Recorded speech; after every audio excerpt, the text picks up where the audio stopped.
If you're a nonprofit and you're looking to solve a problem, recognizing that the person you're engaging with is probably already giving and generous in lots of ways.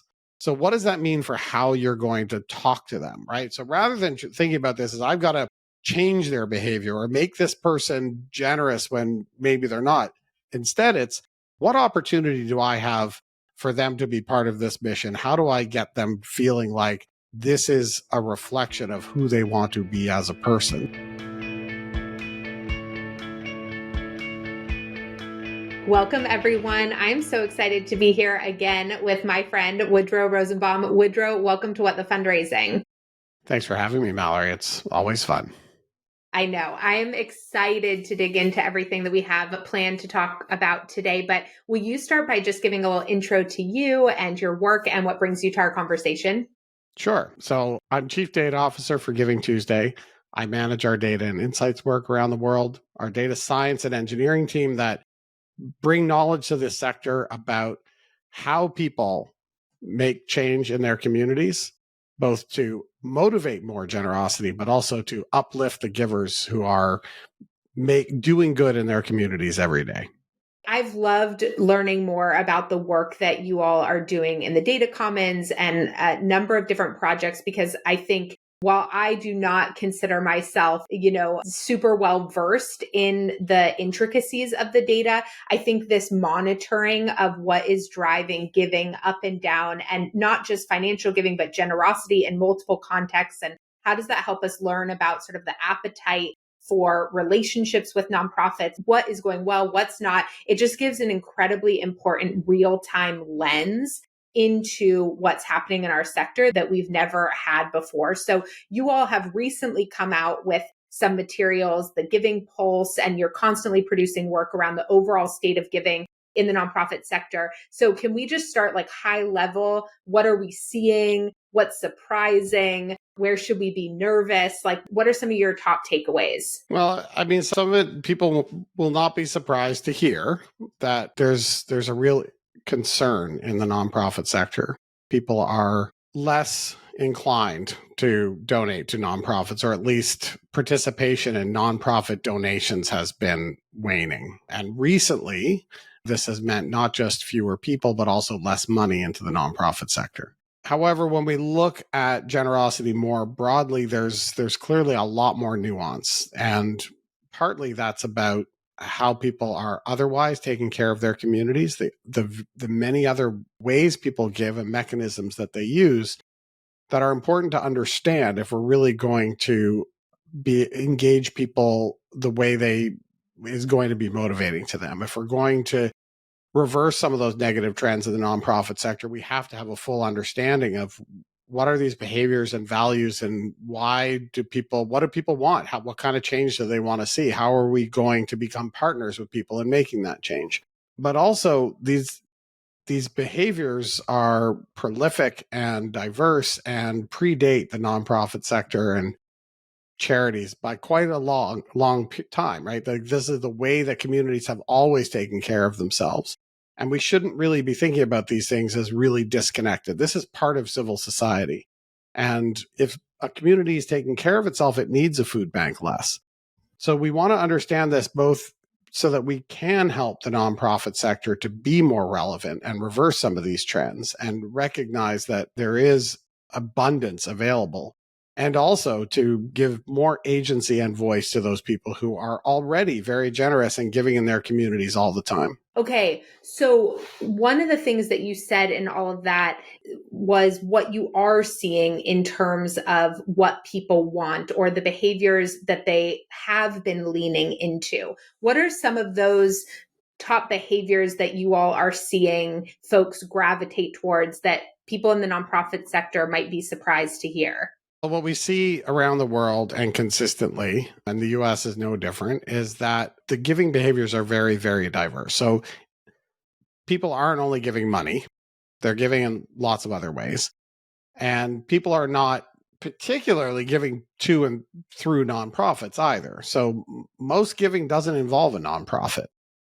People give to nonprofits, to be sure, but they also just give directly to people in need and to individuals through just sort of ad hoc behavior, but also there's lots of sometimes very sophisticated structures that just don't happen to be incorporated.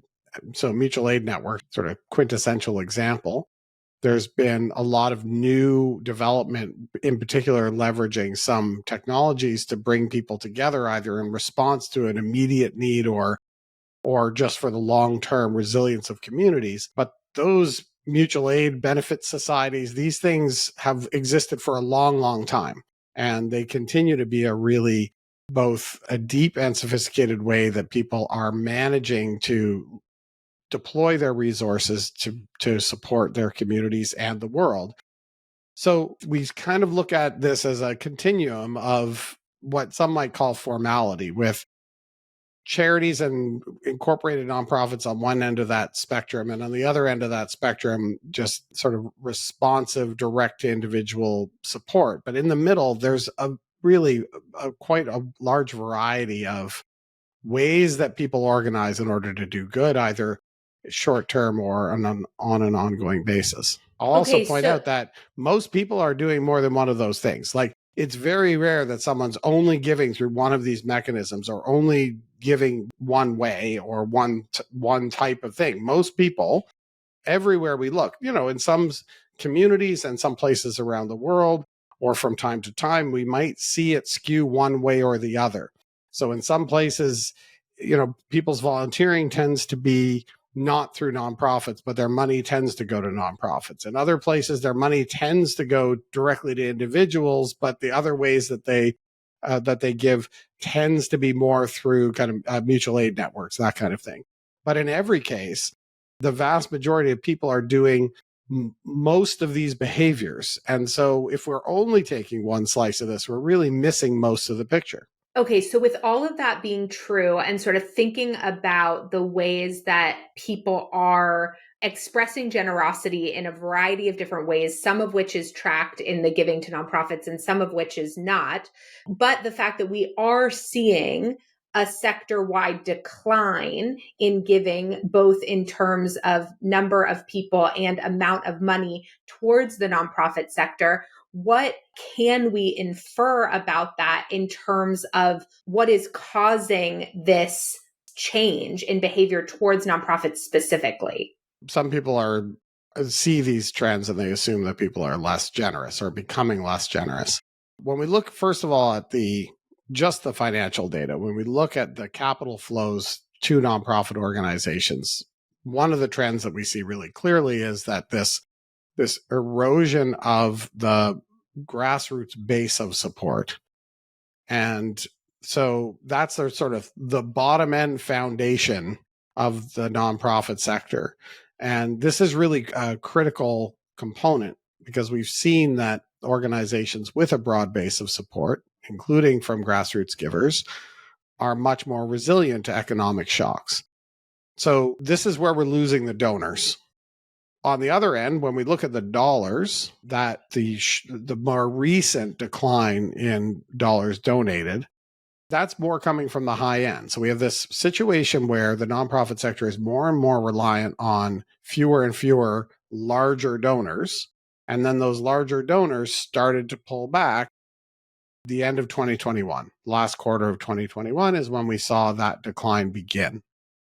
And because we had this over-reliance on them, we didn't have a diversity of support.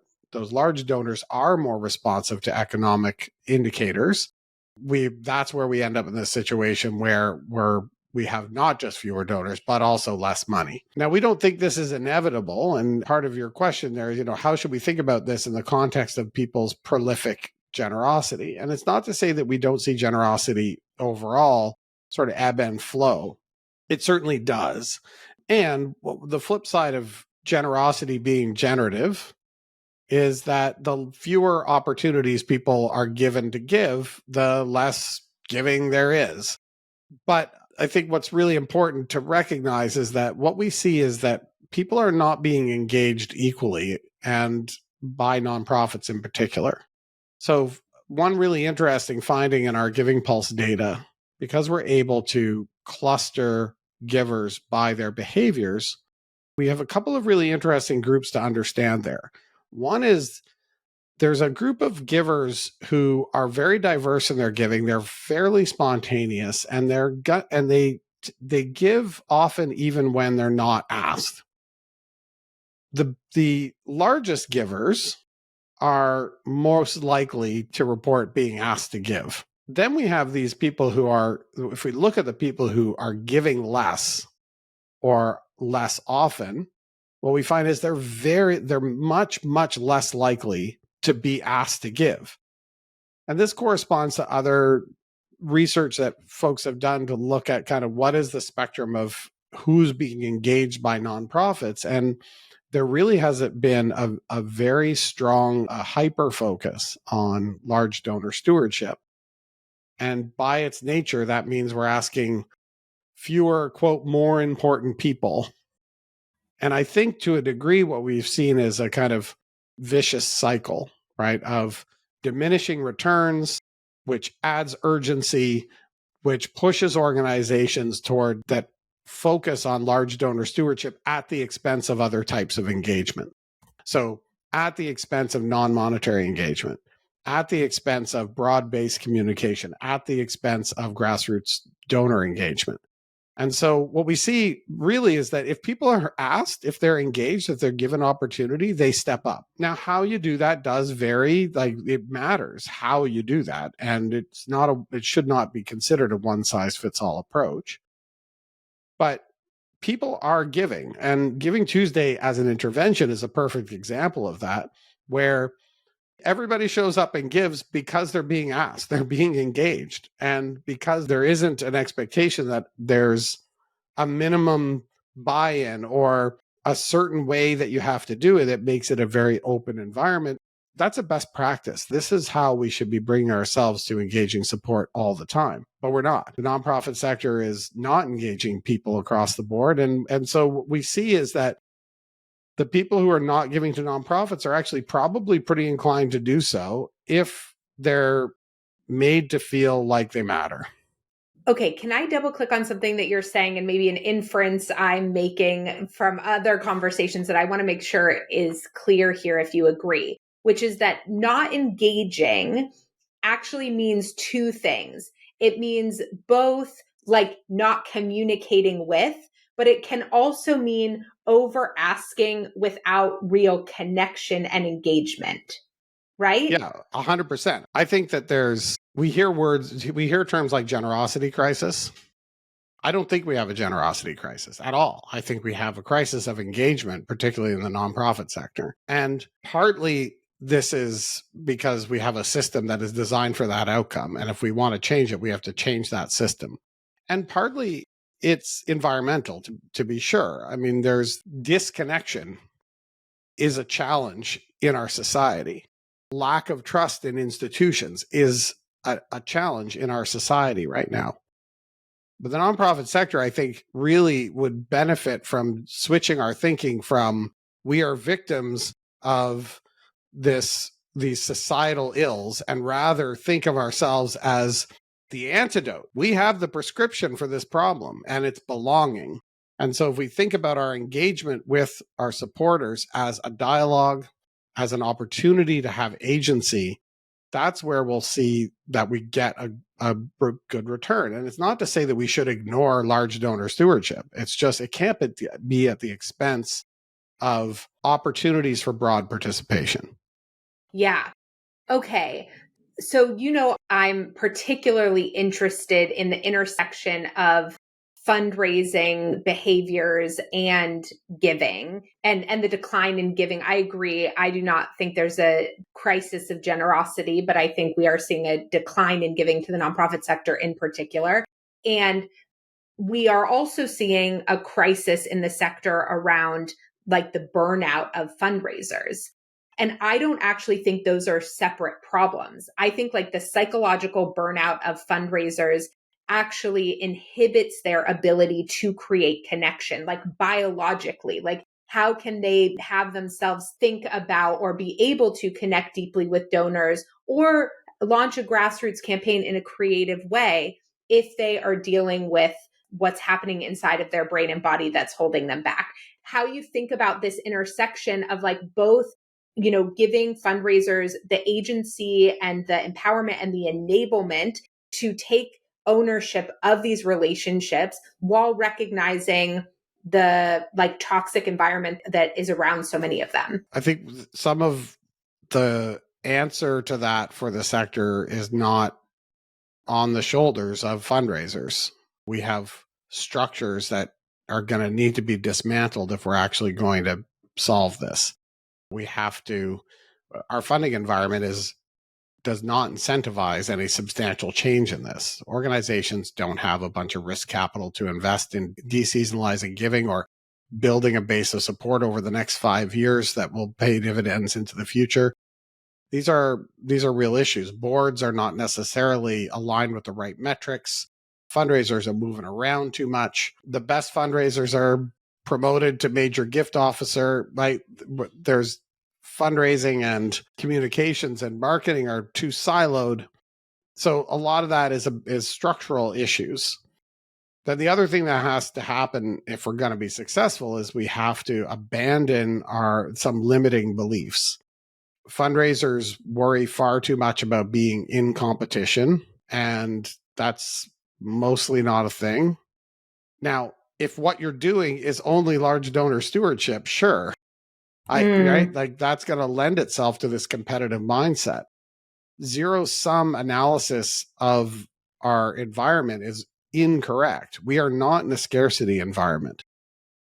There may be, in fact, there are negative suppressing factors in our marketplace, but we're still leaving money on the table.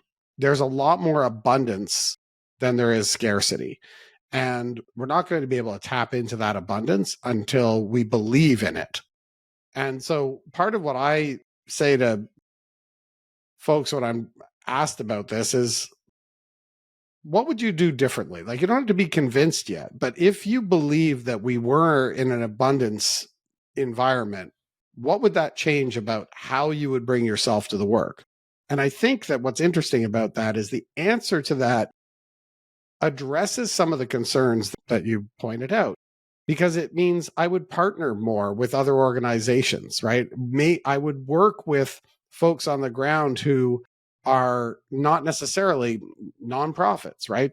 I would find a mutual aid group that does a thing. I would devolve some of the agency and power to others. I would have more people on my mission who aren't necessarily on my payroll. I would tell stories more than worry about whether I'm protecting my donor database. So I think in a lot of ways, what that opens up is freedom to have less stress in the day-to-day work. Yeah, it's so interesting. It's we run into this sector so much, this fear of change. And, you were talking about some of the things that keep us stuck there, right? And structurally, in terms of not having, buffers around taking risks and stuff like that. But also, it's not as though things are working. To me, what is sort of outrageous about the whole situation is we are holding so tight to something that is not working on so many levels. And I think, well, of course, I'm disappointed to see numbers start to, continue to, and then start to decline in bigger ways. I hope it creates more of a wake up call around this isn't working on any level. It's not working with with the overfocus on major donors. It's not working with your grassroots supporters. It's not working in terms of what's happening to your staff on a day-to-day basis to really cause more of this reckoning. System is getting the outcome it's designed for. In the long term, fewer people giving more money. In the short term, but not equally across the sector. We're creating this winners and losers environment, and it doesn't have to be that. We need some accountability for this, right? We're going to have to take ownership over this, and that takes some bravery, because it means saying, I am not the victim of circumstance. I have agency over this situation. And if you have agency, then you're accountable for outcomes. And we're going to need to embrace that if we're going to turn this around. But what we cannot do is to continue to say, this isn't working well. I better do twice as much of it. Yeah, that's probably some of the most important advice out there. Just like that sentence alone, because that is where we tend to like lean to when we're in this sort of like hypervigilant perfectionist state, right? Is we're like, okay, just more of the same thing. And that's actually further creating these transactional relationships rooted in scarcity that continue to lead to the results that we're seeing. So, okay, so one of the things I'm wondering is, in terms of the relationship between, fundraiser or organizational behavior and donor behavior, I think in addition to what you're saying around sort of taking agency around what's next, I also feel like we have to take some sort of ownership and accountability around how we train our donors. Like, I think we talk about things like the overhead myth. And of course, this is something that impacts fundraisers in a really significant way, but it doesn't just happen sort of out there and to fundraisers. There's many ways in which in fundraising, as fundraisers, we are perpetuating this myth and we're training our donors to be averse to overhead. And so I'm curious, like, what are some of the primary things in the data that you guys have seen positively, perhaps, like how a shift in organizational behavior or fundraiser behavior has created a re-engagement of donors or an increase of giving? Any bright spots there? Well, I will say this, that, being our own enemy is the whole overhead myth is a really good example of where we do ourselves a disservice. There are some donors that actually care about, but the vast majority of givers, they don't care about overhead unless they're asked. And so when we get out there and we start messaging about how ours is great, all we're doing is reinforcing that idea that this is an important thing to care about, right? Instead of mission and outcome and belonging. And so that certainly is problematic. What we see on Giving Tuesday in particular, which is such a different day for how organizations engage, is that not being transactional and giving people a feeling like they're part of the mission is kind of the recipe for getting good results. I think it's why Giving Tuesday, it not only is Giving Tuesday the single biggest day of the year for donor acquisition, but also the donors acquired on Giving Tuesday retain better and have a better lifetime value. And I think it's partly about who's being engaged. It's a recipe in particular for how to engage. Well, I won't necessarily say younger donors, but younger than boomer donors.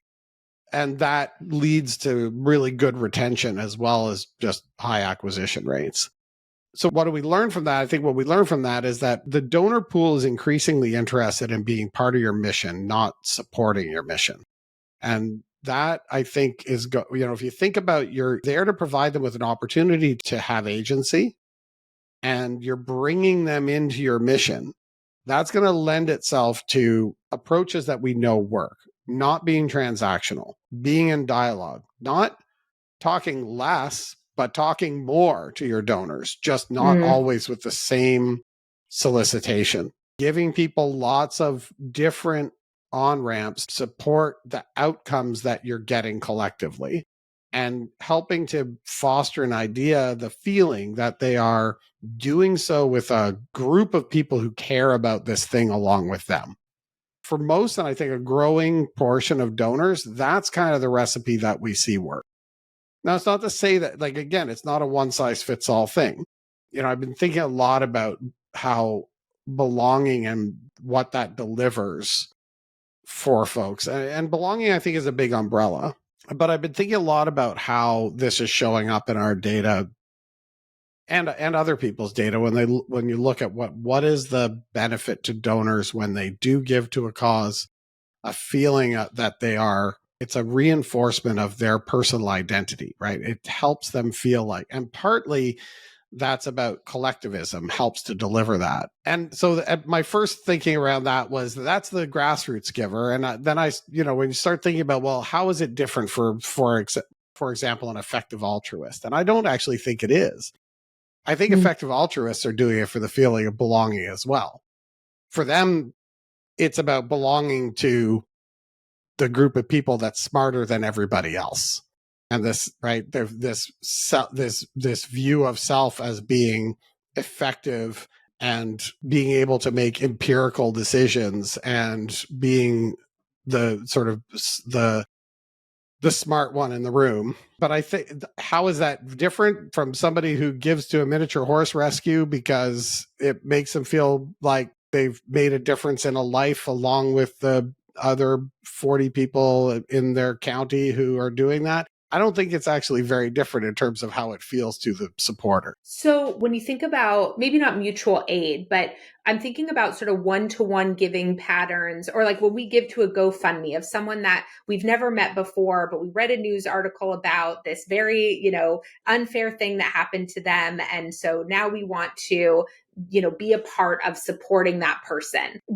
How is that giving us a sense of belonging? Yeah, well, I mean, GoFundMe is interesting because on the one hand, it's highly impersonal because there's a good chance that you only know one person in that community. It's like you're doing it online. On the other hand, it is often your friend who's asking, and the problem you're solving has a very recognizable human scale. I think there's a couple of things that are interesting there. And in fact, we've been talking a lot with Classy GoFundMe about what the opportunities are there to help people help a friend or help a friend's uncle, and then also support the underlying cause, the issue that address the symptom. How could we then help them address the illness, that kind of thing? And I think that there's enormous opportunity there. It's also really important to recognize that these things are not competitive, they're generative.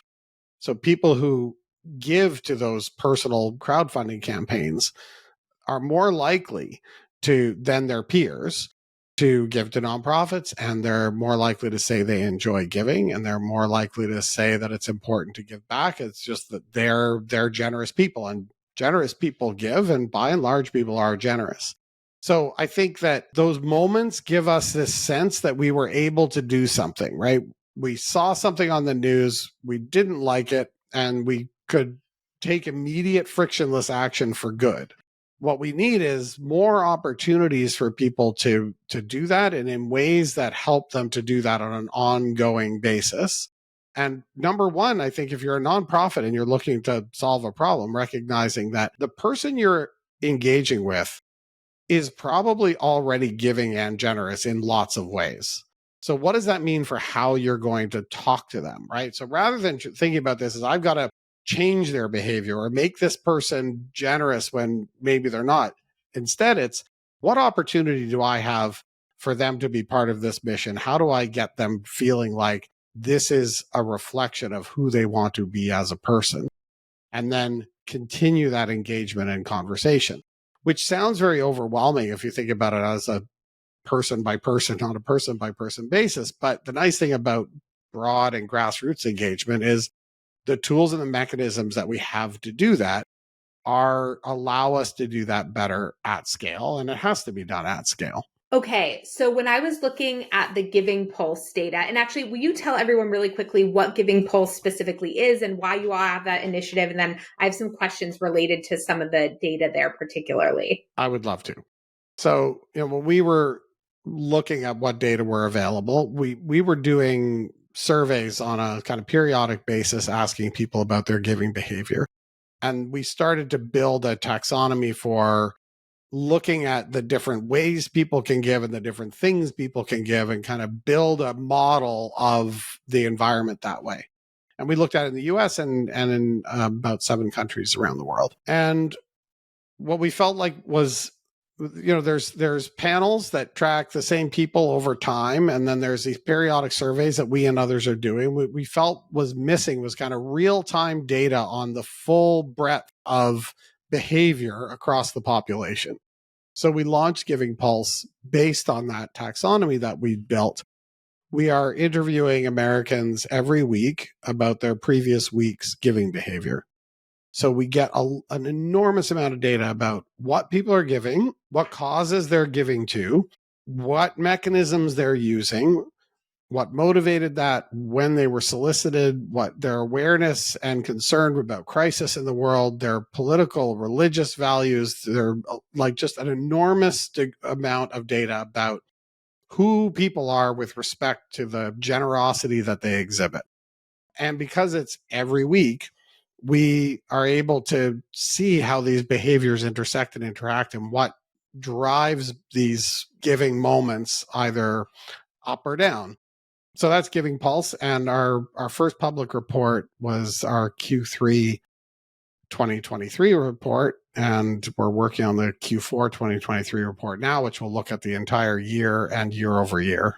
Okay, so yeah, I love this report because I think it gives us a look at what's happening inside the donor's brain, much more than just the giving metrics and sort of the way we've inferred what is driving them up and down and things like that.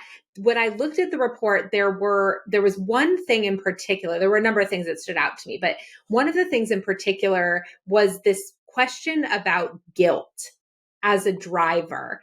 And how many people and sort of across which giving levels guilt influenced whether or not they gave. And honestly, it was higher than I expected. And it's sort of like my stomach kind of sunk for a moment, because when I think about some of the transactional ways that we fundraise, I feel like one of the ways that we fundraise in really transactional ways is when we use guilt as a lever to get people to give, that makes our fundraising increasingly transactional. But when I saw that data, part of me wondered what would happen if guilt was removed. Like if people stopped feeling guilty about not giving to their friends thing or not participating in certain things, would that have a massively negative downstream effect on how people express what we view as generosity? Now, I'm curious, given everything that you said sort of around how communities have been historically set up, the ways we've always taken care of each other, the fact that we're aligned on, believing that generosity is alive and well, how does this piece about guilt kind of fit into that narrative? Two things to keep in mind there. I think one is we don't know yet. We don't know yet the degree to which guilt is an important driver or an effect that of people's position with respect to the problems that they see in their own situation. So I don't think we know yet. Also, we do also see is that there is some volatility in how much that shows up in our data, right? So it's not stable. We saw that high generosity group reported a big drop in how much guilt was motivating their behavior. And that's the high generosity group, right? So they're still highly generous, and guilt was, in their view, less of a motivator. The other thing I would say is that would not interpret this as organizations should use a guilt-based message. I don't think that would work. Whether or not feeling like I feel bad about how much I have in the face of suffering, regardless of the degree to which that might be a personal motivator to me, I don't think that's the most effective way to engage donors. What we see, Sector 3 Insights did some research on this, which is really informative about the emotional drivers of giving. And overall, a positive message does better than a negative message. And I think the other thing that I took from that research that I think is really important to understand is that even when the message is negative, it was positive emotional feeling that was the highest driver of behavior. Now, I think it's just easier to get a positive emotional outcome with a positive message, but it's not impossible to get that with a negative message. The key thing was those feeling good about your self-identity, those, right? Like, so feeling like you're a good person, like having pride that you're doing a smart thing, that you're doing a good thing, that those things are what was working in nonprofit messaging. And so I would think about this as I got to make them feel guilty so that they give. I would instead come at this for some givers, they're feeling guilty. I want to get them off the hook.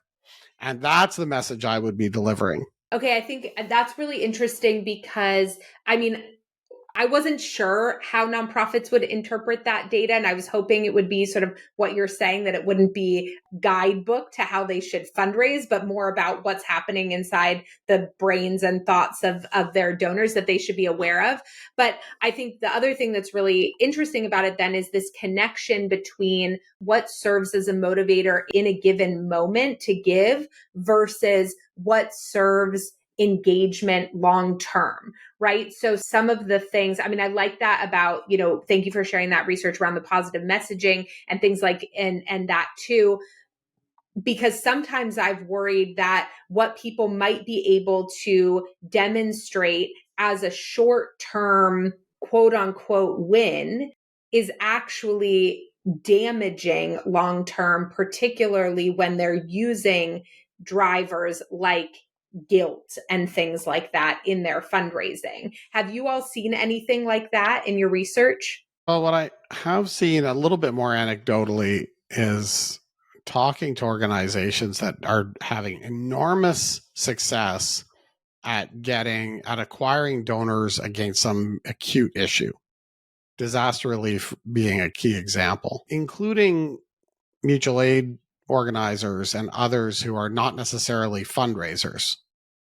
And what I've heard is we can get people in, we don't know how to keep them around for the recovery period after this acute reaction. And I think there's a lot of assumptions in the sector about why it's hard in this. And as we tend to do, it's always the assumption is that the issue is the giver, that, oh, people respond when there's a fire, but they're not interested in sticking around and helping the rebuild effort. I don't think that's true. I think the challenge is that the tools and approaches that we use to get someone to put out a fire are different than the messaging and tools and engagement that we have to deploy to get someone to rebuild after a fire. And I think that what I'm seeing, and this is somewhat anecdotal, but a lot of conversations with folks about this, is that they're struggling to make that connection. And that's the challenge. And so I think whatever it is whatever brought somebody in to your cause is important to know and understand. It's a big mistake to acquire a donor one way and then completely ignore that with how you engage them after the fact. That said, we shouldn't be giving someone the same message all of the time, and we can't always be in an emergency. So, but I think that if we think instead in terms of whatever got them to take that first action, my job now is to show them the good that they've done.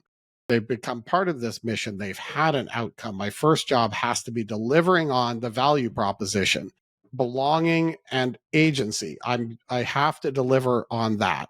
And then I think there's a lot of opportunity to maintain the engagement because we've demonstrated that we're in this together. So in the disaster relief example, this is where we got so far together. This is what is happening now, and not look how big the problem is. I think mostly we should not be selling intractable problems, right?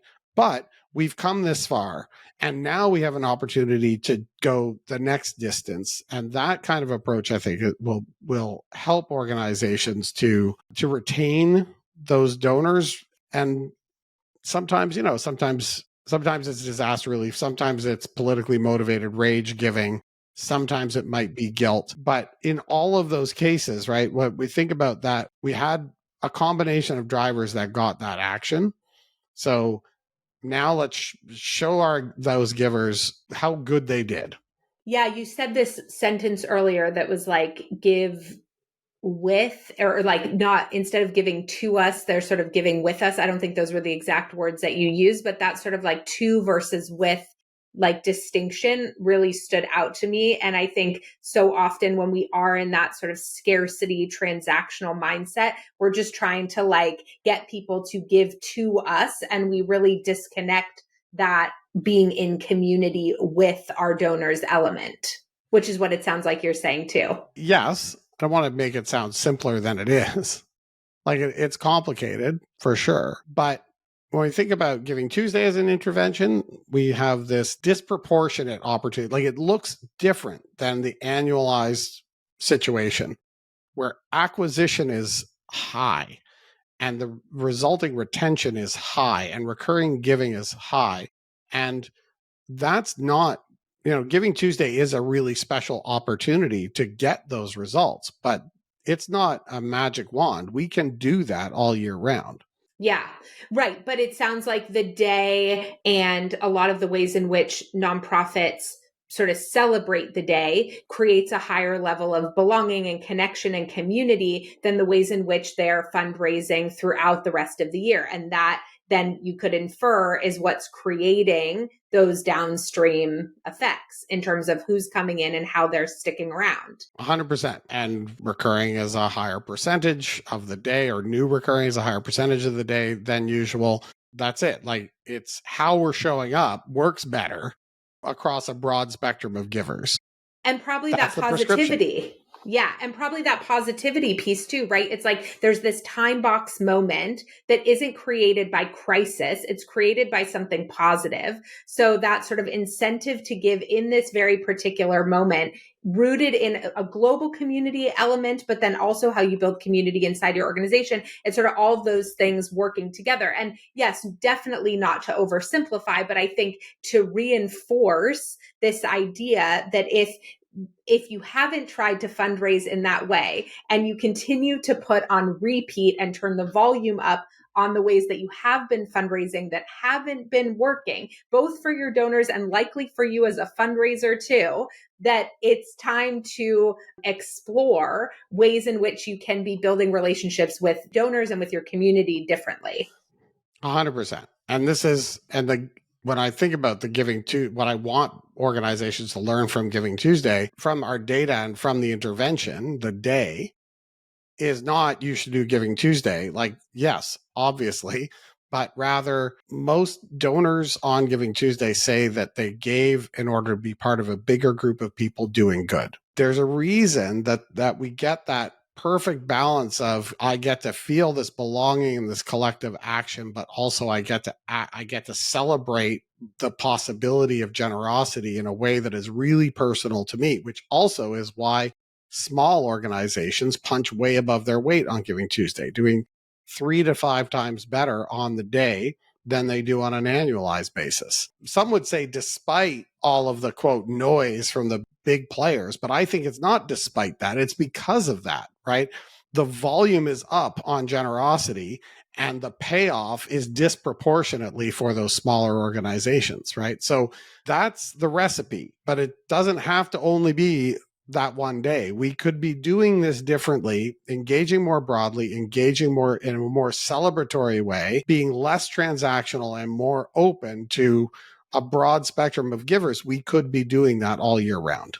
Yeah, it's interesting. I don't have this idea fully fleshed out, but when I hear people's resistance to Giving Tuesday, I think what I hear sometimes in the resistance is this fear of it being a transactional day. It's like this day about raising money for all these organizations. And because a lot of times we're afraid of talking about money in this sector, we feel like it feels like this transactional day when the reality is the exact opposite. Right? That it's like, yes, it's about this day of money movement towards the sector, towards expressions of generosity, but because it involves all these other components, it's actually not transactional at all. Yeah, I mean, every year I see some folks who are like, "Oh, I don't like Giving Tuesday. I prefer when people are just able to give in any way that they want," and I'm like, that you just described Giving Tuesday. There is so much that happens that is so creative and so different and so not transactional. Are there many, many, many crappy campaigns? Sure, there's lots of crappy campaigns. Lots of people send out an email that says "Give to me" because it's Giving Tuesday. That's not going to work well. Absolutely.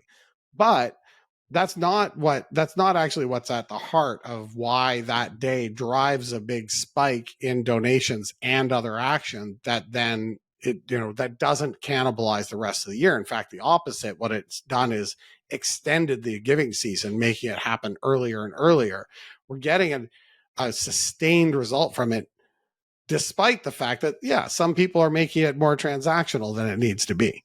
Okay, so I know we're almost out of time, but I want you to explain that piece, because I have a feeling that some people might say, okay, if you're not supposed to send an email saying give because it's Giving Tuesday, but people are giving because it's Giving Tuesday, then what's that distinction?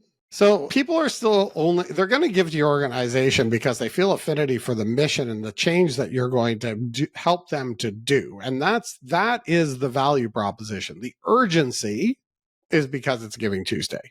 The opportunity to feel like you're doing good with a big group of people around the world, that we're delivering on that. But that's not the reason people give. The reason they're going to give to your organization is because they want to be part of that mission. Yeah, exactly. So like when I talk about my work in habit design, the like motivation and ability access, right? It's like their motivation, and then the prompt, right? So their motivation is around the impact they're actually going to make in terms of your organization, the good that is going to do. The prompt and the time sensitivity of the prompt is Giving Tuesday. And so it helps in that way, but it's not the motivating driver of why somebody is going to be involved in your organization. We know urgency is the number one driver of donation intent. And the nice thing about Giving Tuesday is it's urgency without an emergency. Yes. And it's not fake. Like, I think that's the other thing. I feel like we see urgency in our sector in like real crisis urgency, fake urgency, and then kind of fun urgency. And I think Giving Tuesday creates some of that like fun urgency energy. 100%. Okay. Before we jump off, anything else you want to make sure folks know, or where you'd like for them to go and check out some of this research or any of the other incredible work you all are doing over at Giving Tuesday? GivingTuesday.org/data is where to find all of our work. Giving Pulse is our Q4 report, will come out soon. Q3 is really interesting. We're also going to be launching a dashboard so you can explore the data. Researchers can get involved. They can get into the raw data. They can use the instrument in a variety of ways, and we're encouraging and supporting that more and more. And we also just recently, just the end of last year, in October, we launched our AI working group, which is at GivingTuesday.ai, where 700 researchers, technologists, developers, nonprofit practitioners are collaborating to build solutions by and for the nonprofit sector to ensure that we're not left behind that technological revolution. There's lots of other projects there. GivingTuesday.org/data is where you will find it all. Amazing. Thank you so much for all of your time and for all your wisdom and walking us through some of these pieces. I'm so grateful for the work that you all are doing over there.